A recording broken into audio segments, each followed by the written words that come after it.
Alhamdulillahi Rabbil Alamin. Walhamdulillahi fatirus samawati wal ard. Khalaqal layla wan nahar. Wasyamsa wal qamar. Waz-zulumati wan nur. Innahu ala kulli syai'in qadir. Nahmaduhu subhanahu. Wa nasta'inuhu wa nastaghfiruhu wa nastahdi wa natubu ilaih. Wa na'udzu billahi min syururi anfusina wa sayyiati a'malina. Man yahdihillahu fala mudilla lahu wa may yudlilhu falan tajida lahu waliyyan mursyida. Wassalatu wassalamu 'alal mab'uuts rahmatan lil 'alamin basyiran wa nadhiran wa da'iyan ila Allah bi'idnihi wa sirajan munira. Faqala Allah tabaraka wa ta'ala fil Qur'anil Karim. A'udzu billahi minasy syaithanir rajim. Ya ayyuhalladzina amanu taqullaha haqqa tuqatih wa la tamutunna illa wa antum muslimun. Ya ayyuhalladzina amanu taqullaha wa qulu qawlan sadida yuslih lakum a'malakum wa yaghfir lakum dhunubakum wa may yuti'illaha wa rasulahu faqad faza fawzan 'azima. Ya ayyuhan nas u'budu rabbakum alladhi khalaqakum min nafsin wahidah wa khalaqa minha zawjaha wa batha minhuma rijalan katsiran wa nisaa'a wattaqullaha alladhi tasaaluna bihi wal arham innallaha kana 'alaykum raqiba. Amma ba'du fa inna asdaqal hadithi kitaballah wa khairal hadi Muhammadin sallallahu alaihi wa ala alihi wa ashabihi wa sallam. Wa syarrul umuri muhdatsatuha wa kullu muhdatsatin bid'ah wa kullu bid'atin dhalalah wa kullu dhalalatin finnar. Ma'asyiral muslimin, sidang jamaah Jumat yang dirahmati Allah Subhanahu wa taala. Seluruh umat manusia dalam kehidupan di dunia ini selalu diberikan dua pilihan oleh Allah Subhanahu wa taala. Dalam kehidupan kita selalu berada pada dua keadaan yang saling bertolak belakang. Antara kekayaan dan kemiskinan, kenikmatan dan penderitaan, antara kemuliaan dan kehinaan, jalan lurus dan jalan yang tidak lurus. Ini semua merupakan kondisi yang pasti dilalui oleh setiap umat manusia.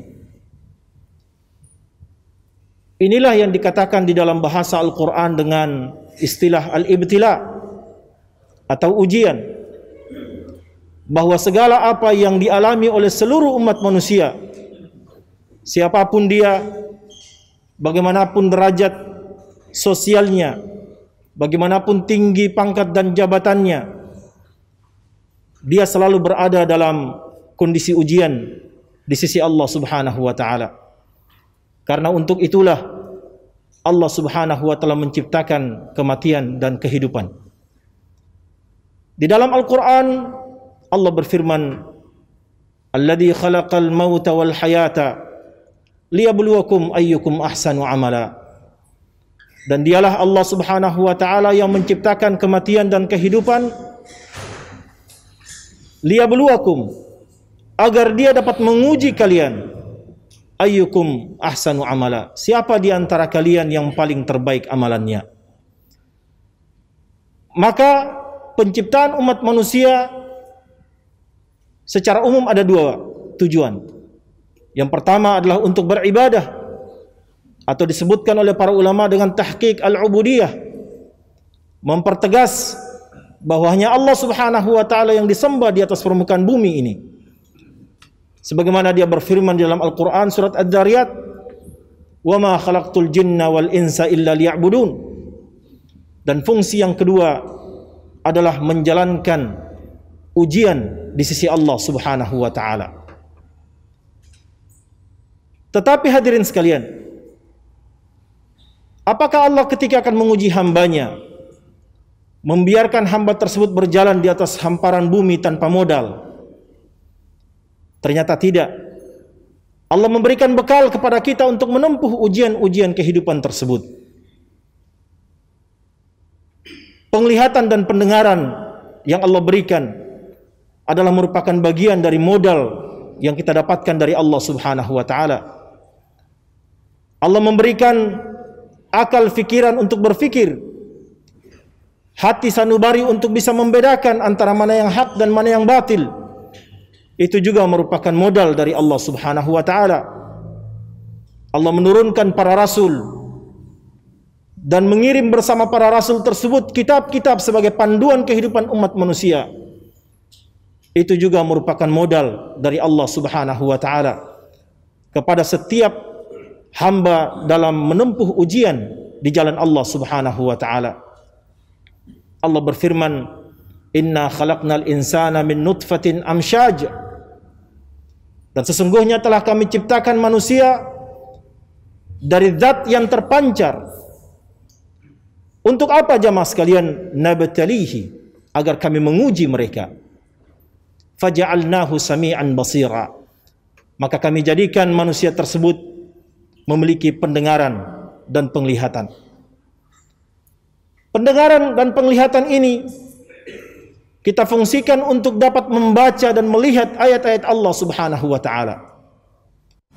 Baik ayat-ayat yang tertulis dalam kitab-kitab as-samawiyah yang pernah diturunkan Allah Subhanahu wa taala, dari kitab yang paling pertama sampai kitab yang paling terakhir yang merupakan pembatal kitab-kitab sebelumnya, yaitu Al-Qur'anul Karim, maupun ayat-ayat kauniyah, ayat yang tidak bisa dibaca, ayat yang hanya dapat diamati, diresapi, difahami, kemudian dijadikan sebagai ibrah, pelajaran dalam kehidupan kita. Inna fi khalqis samawati wal ard wa ikhtilafil laili wan nahar la ayatin liulil albab.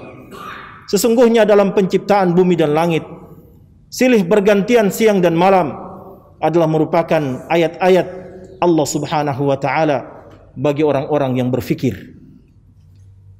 Maka jamaah sekalian dirahmati Allah Subhanahu wa taala,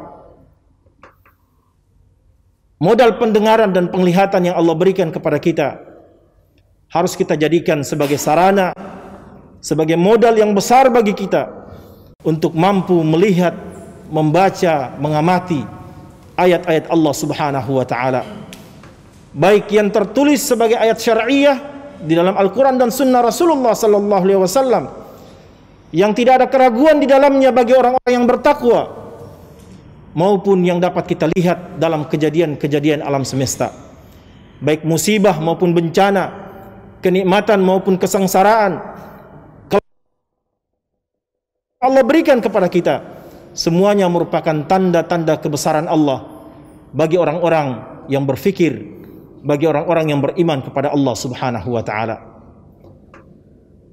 Tetapi hadirin sekalian, pendengaran dan penglihatan ini Allah kuatkan lagi dengan diutusnya para rasul sebagai jalan yang lurus, sebagai pedoman dan petunjuk yang menuntun umat manusia menentukan jalan-jalan kedamaian dan keselamatan, agar mereka menempuh jalan tersebut, menjadikannya sebagai as-sabil, ihdinas siratal mustaqim, jalan yang menuntun umat manusia kepada jalan-jalan yang lurus, jalan keselamatan menuju keridhaan Allah Subhanahu wa taala. Namun faktanya, tidak semua di antara umat manusia mampu mempergunakan pendengaran dan penglihatannya. Tidak semua di antara umat manusia mampu menggunakan hati sanubari yang Allah berikan, mampu menggunakan akal fikiran yang Allah berikan kepadanya, sehingga dia dapat melihat mana panduan yang hak, panduan yang benar, dan mana panduan yang batil. Inilah pilihan hadirin sekalian, pilihan yang Allah berikan kepada kita di dalam Al-Quran surat Al-Insan. Inna hadainahu sabila, aku berikan kepadanya as-sabil. Para ulama tafsir menafsirkan kata as-sabil adalah diutusnya Rasulullah Muhammad sallallahu alaihi wasallam dan diturunkan bersama beliau Al-Qur'anul Karim. Untuk apa? Imma syakiran wa imma kafura, agar manusia memilih dari dua jalan kehidupan, Dia mau menjadi orang yang beriman ataukah dia mau menjadi orang yang kufur kepada Allah Subhanahu wa taala. Dan ternyata jamaah sekalian, kita melihat banyak di antara umat manusia tidak lolos dalam menempuh ujian-ujian kehidupan ini. Mereka menganggap bahwa kehidupan dunianya adalah kehidupan antara kemuliaan dan kehinaan belaka. Ketika diberikan kelapangan nikmat, harta yang banyak, pangkat dan kedudukan yang tinggi, anak dan istri yang banyak, dia menyangka bahwasanya itu merupakan salah satu bentuk kemuliaan Allah pada dirinya. Dan sebaliknya, ketika rezekinya disempitkan oleh Allah Subhanahu wa taala, ketika pangkat dan jabatannya dicabut oleh Allah Subhanahu wa taala, ketika anak dan istrinya diwafatkan oleh Allah Subhanahu wa taala, dia menyangka bahwasanya itu merupakan tanda kehinaan kepada dirinya. Padahal hadirin sekalian, kehidupan dunia ini tidak lain hanya sekedar merupakan permainan dan sendah gurau belaka. Di dalam Al-Quran 3 kali Allah Subhanahu wa taala mempertegas hal ini. Dalam Al-Quran surat Al-An'am Allah berfirman, "Wa mal hayatud dunya illa la'ibu wa lahu." Dan tidaklah kehidupan dunia kecuali hanya sekedar permainan dan sendah gurau belaka. Di dalam Al-Quran surat Muhammad Allah Subhanahu wa taala berfirman, "Innamal hayatud dunya innamal hayatud dunya la'ibu wa lahu." Dan sesungguhnya kehidupan dunia ini hanya sekedar permainan belaka dan sendah gurau. Allah juga Subhanahu wa taala berfirman pada ayat yang lain, "I'malu," beramallah kalian, "annamal hayatud dunya la'ibu wa lahu." Karena sesungguhnya kehidupan dunia hanya sekedar permainan dan sendah gurau belaka. 3 kali jamaah sekalian di dalam Al-Quran Allah mempertegas tentang status dunia ini hanya sekedar permainan dan sendah gurau belaka.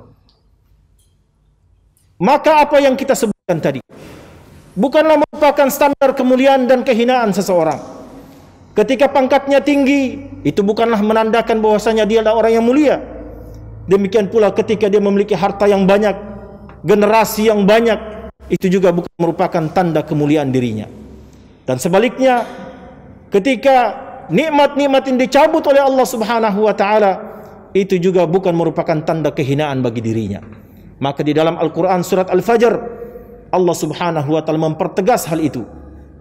Fa ammal insan idza mabtalahu rabbuhu fa akramahu wa na'amahu fa yaqulu rabbi akraman.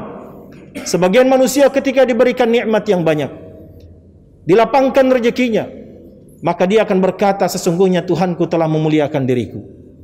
Wa amma idza mabtalahu faqadara alaihi rizqahu fa yaqulu rabbi ahanan. Dan pada kesempatan yang lain ketika Allah sempitkan rezekinya, maka dia akan mengatakan, Tuhanku telah menghinakan diriku. Al-Imam Ibn Katsir mengatakan dalam tafsirnya dan para ulama lainnya, mereka mempertegas bahwa kedua ayat ini sebagai tanda bahwa hal itu bukanlah merupakan standar kemuliaan dan kehinaan di sisi Allah Subhanahu wa taala. Ma'asyiral muslimin, sidang jamaah Jumat yang dirahmati Allah Subhanahu wa taala. Maka dunia ini merupakan ujian kita. Ada di antara kita yang berhasil menempuhnya, dan ada di antara kita yang tidak berhasil menempuhnya. Ada di antara kita yang tidak pandai menggunakan sarana dan modal yang Allah berikan kepada dirinya untuk mendekatkan dirinya kepada Allah, untuk mampu membaca dan mendengarkan ayat-ayat Allah Subhanahu wa taala, sehingga dia semakin menjauh dan melupa kepada Allah Subhanahu wa taala. Ketika lupa-lupa ini atau kelupaan seorang hamba kepada Allah terjadi di dunia, masih ada kesempatan kita untuk kembali kepada Allah Subhanahu wa taala. Tetapi apabila kelupaan ini terbawa hingga ajal datang menjemput kehidupan kita, maka ini merupakan sebuah musibah yang besar, hadirin sekalian. Musibah yang besar ketika Allah memberikan penglihatan dan pendengaran kepada kita, tetapi kita tidak mampu menggunakannya untuk mengingat kepada Allah Subhanahu wa taala. Di dalam Al-Qur'an Allah menyindir orang-orang seperti ini. Wa man a'rada an dzikri fa inna lahu ma'isyatan dhanka. Barang siapa yang menjauhkan dirinya daripada ingat kepada aku, kata Allah Subhanahu wa taala, maka akan aku berikan kehidupannya merupakan kehidupan yang sempit. Pangkat dan jabatannya tinggi tetapi hatinya sempit. Rezekinya banyak tetapi hatinya sempit. Dan di antara tanda kesempitan itu tidak berkah. Pangkatnya tidak berkah, jabatannya tidak berkah, bahkan anak keturunannya pun tidak berkah di dalam kehidupannya. Allah mengatakan, "Wa man a'rada an dzikri fa inna lahu ma'isyatan dhanka." Siapa yang berusaha melupakan diriku di dunia, maka kehidupannya merupakan kehidupan yang sempit. Wa nahsyuruhu yaumal qiyamati a'ma. Dan akan kami bangkitkan dia di hari kiamat dalam keadaan buta. Qala rabbi lima hasyartani a'ma wa qad kuntu basira. Hamba ini pun kemudian berkata, "Ya Rabb, kenapa engkau membangkitkan aku dalam keadaan buta? Padahal waktu di dunia dulu aku memiliki penglihatan yang jelas terang benderang." Qala kadzalika atatka ayatuna fanasitaha wa kadzalika al-yawma tunsa. Allah mengatakan, dulu waktu di dunia matamu jelas, aku turunkan ayat-ayatku, tetapi engkau melupakan diriku. Wa kadzalika al-yawma tunsa. Maka pada hari ini engkau pun dilupakan oleh Allah Subhanahu wa taala. Ma'asyiral muslimin, sidang jamaah Jumat yang dirahmati Allah Subhanahu wa taala. Sebelum ajal itu datang menjemput kita, maka mari kita kembali ingat kepada Allah Subhanahu wa taala. Sebab apa yang kita miliki selama masih hidup di dunia itu hanya sekedar merupakan permainan dan senda gurau belaka. Apabila kita tidak mampu menjalankannya sebagai amanah dari Allah Subhanahu wa taala untuk mendekatkan diri kita kepada Allah, dikhawatirkan ini semua akan menjadi fitnah bagi kita. Harta menjadi fitnah, anak dan istri menjadi fitnah, pangkat dan jabatan menjadi fitnah, dan kita akan dibangkitkan oleh Allah Subhanahu wa taala menjadi orang-orang yang dibutakan di hari kiamat kelak. Sebagian manusia menganggap bahwa amalan-amalannya mampu menyelamatkan dirinya, padahal dia tidak tahu bahwa amalan-amalan itu berada pada titik dan pinggiran jurang yang hanya tertahan dengan keikhlasan kita kepada Allah Subhanahu wa taala.